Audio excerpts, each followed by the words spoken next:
그런데 또 한국에 금융재산을 남겨놨다고 해서 어떤 경우에는 또 한국에서의 절차만 밟아서 처리할 수 없는 경우들도 많습니다.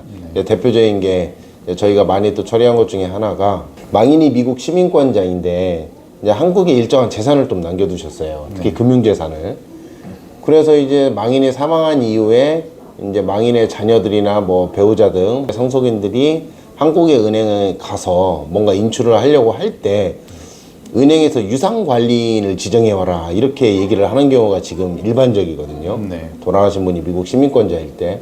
그렇다면 그 유상관리인 지정 결정문이 뭐냐 이런 부분들은 사실 대부분의 한국 변호사들은 그게 뭔지를 모릅니다. 네. 뭐 당연히 뭐 한국에는 그런 제도가 없기 때문에 네. 결국 망인이 미국 시민권자로서 발생하는 문제인데 유상관리인 지정 결정문이라는 게 과연 뭘까요?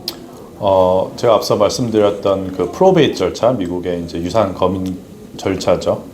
그 절차 중에 이제 하나인데 일단 망인이 돌아가시고 나면은 여기서 배우자나 자녀분 혹은 다른 제3자가 그 프로베이트 법원에 일단 청원을 냅니다. 이 망인의 재산을 이제 처리하려고. 그럼 그 처리하는 과정에서 법원에서 이제 망인의 유산을 관리하고 처리할 수 있는 사람을 이제 지정을 하게 돼 있어요. 네, 그 지정된 사람을 우리가 이제 어드미니스트레이터라고 부르기도 하고 또 이제 유언장이 있을 경우 이제 엑세큐러라고 이제 부르기도 합니다. 법원에서 그런 위임이 된 사람만이 이제 그 망인의 재산, 뭐 은행이나 뭐 그런 금융기관 같은 데 가서 재산을 처리할 수가 있는 그런 권한을 가지게 되는 거죠. 그 권한을 이제 줄 수 있는 그 문서를 우리가 여기서 레터라고 합니다. 그 레터를 이제 보여줘야지 금융기관에 금융기관에서도 그 사람이 이 사람이 법원에서 위임을 받았구나라고 인정을 하고 망인의 재산에 대해서 이제 알려주고 또 배분도 하는 그런 식으로 이제 진행이 됩니다.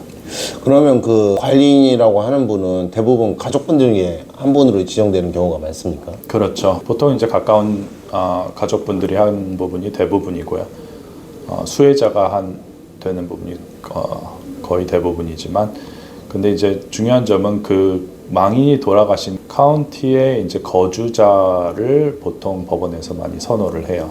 그래서 만약 가족분들이 이제 멀리 살거나 해외에 살거나 하시면은 물론 이제 하실 수는 있겠지만 실질적으로 업무를 실행하는 데 있어서 어려움이 많기 때문에 캘리포니아 같은 경우는 그 망인이 돌아가신 카운티 캘리포니아 거주인을 위임을 하는 경우가 많습니다. 그럼 가족분들이 만약에 다 예를 들어 한국에 거주하신다. 네. 이런 경우에는 그러면 어떤 분들이 관리를 하시나요? 뭐 그 카운티에 사시는 분, 뭐 가족이랑 가까운 친구분이 될 수도 있고, 근데 이제 문제는 이제 가족분들한테 그런 권한을 받아야 되겠죠. 가족분들이 나 이 권한을 이 제3자한테 주겠다라는 이런 서명을 받아놓고 그 제3자가 대신해서 가족들을 대신해서 그런 권한을 받게 됩니다. 그러면 공동으로도 할 수도 있는 경우도 있겠죠, 아무래도. 네, 그렇게 할 수도 있죠. 여기에서 콜로라도에 있는 변호사님한테 제가 한번 연락을 받았는데 자기가 어떤 그 관리인으로 지정이 됐는데 상속인들이 계속 다투고 있다는 거예요. 뭐 재산에 대해서. 근데 한국에 이제 어떤 재산이 있는데 뭐 이거를 처리를 해야 하는데 뭐 처리라는 게 뭐 금융재산 같으면 이제 아무래도 관리인의 계좌로 가는 걸 걸까요? 그럼 관리인이 이제 그 망인의 유산을 관리할 수 있게 그 유산에 대한 그 계좌를 따로 만들죠, 은행에 가서. 예. 그럼 이제 그쪽 계좌 미국 같은 경우는 거기에 다 넣을 것이고 예. 아마 그분들도 콜로라도에서 한국에 있는 망인의 재산을 이제 본인들이 가지고 있는 개설한 그 관리인 지정 그 계좌에 넣으려고 했던 것 같아요. 예. 이제 본다면. 근데 사실 결국에는 이제 그거는 저희가 어렵겠다 해가지고 맞지를 않았는데 왜냐면 더 나아갈 수가 없었던 게 상속인들이 서로 다투고 있어가지고 이게 동의를 못 해주는 상황이었거든요. 어쨌든 핵심은 뭐냐면은 한국에서 그렇다면 관리인이 은행 상대로 소송을 걸어서 은행이 그러면 그 관리인의 계좌로 금전을 넣는다?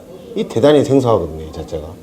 네. 그 다음에 뭐 이게 송금에 대한 문제도 좀 얽혀 있고 과연 그거를 상속인이 아닌 제3자의 계좌로 송금하는 것을 국세청에서 승인을 내주고 그 금액이 한 5억 원이 넘었던 금액이었어요. 그래서 네. 그러면 한국에서는 10만 불 이상 해외로 가져가려면 상속재산을 세무서로부터 승인도 받아야 하는데 과연 이게 상속인 계좌도 아닌 거를 가지고 승인이 나올 것인가. 또 그 다음에 그 자금에 대해서는 한국에서 상속세도 나오는데 관리인이 그러면 한국 정부에 대해서 이런 세금들을 다 완납하고 뭐 원활하게 다 할 것인가. 이게 대단히 잘 생소해서 잘 모르겠더라고요, 그 자체가. 네. 근데 결국에는 만약에 상속인들이 다 원활하게 협의가 되고 다 동의가 된다면 뭐 그러면 가능하겠구나라는 판단이 섰지만 뭐 상속인들이 서로 지금 다툼이 또 생겼다고 해가지고 네. 사실 더는 진행할 수가 없었거든요, 이게 자체.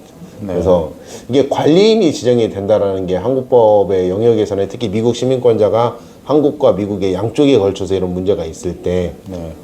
만약에 말씀하신 것처럼 뭐 미국에 있는 가족들끼리 다 분쟁이 없고 그냥 뭐 배우자가 관리인하고 뭐 그렇게 된다면 그 배우자를 대표 상속인으로 해서 한국에서 인출도 하고 세금 내고 미국으로 가져가는 게 별 문제는 없는데 네. 이렇게 동의도 안 되고 근데 뭐 완전히 제3자가 관리인 지정이 되고 이게 사실 한국에서의 절차가 이루어지기가 힘들거든요. 네. 언제 이런 사례가 일어나면 같이 한번 해봤으면 좋겠습니다. 이 자체가. 네. 이게 되게 실무적으로 되게 어려운 부분이라서 미국 분이 돌아가셨는데 한국에 어떤 금융재산이나 이런 걸 남겨놨을 때 그 관리인이 어떤 역할을 해서 그 관리인이 지정하는 어떤 계좌로 한국 재산이 다 반출이 될 수가 있겠는가. 네. 이 부분이 참 흥미로운 주제이긴 한데 어쨌든 대략적으로 관리인이 무슨 일을 하는지는 알겠는데 아직도 좀 생소하긴 합니다. 한국법의 영역에서는.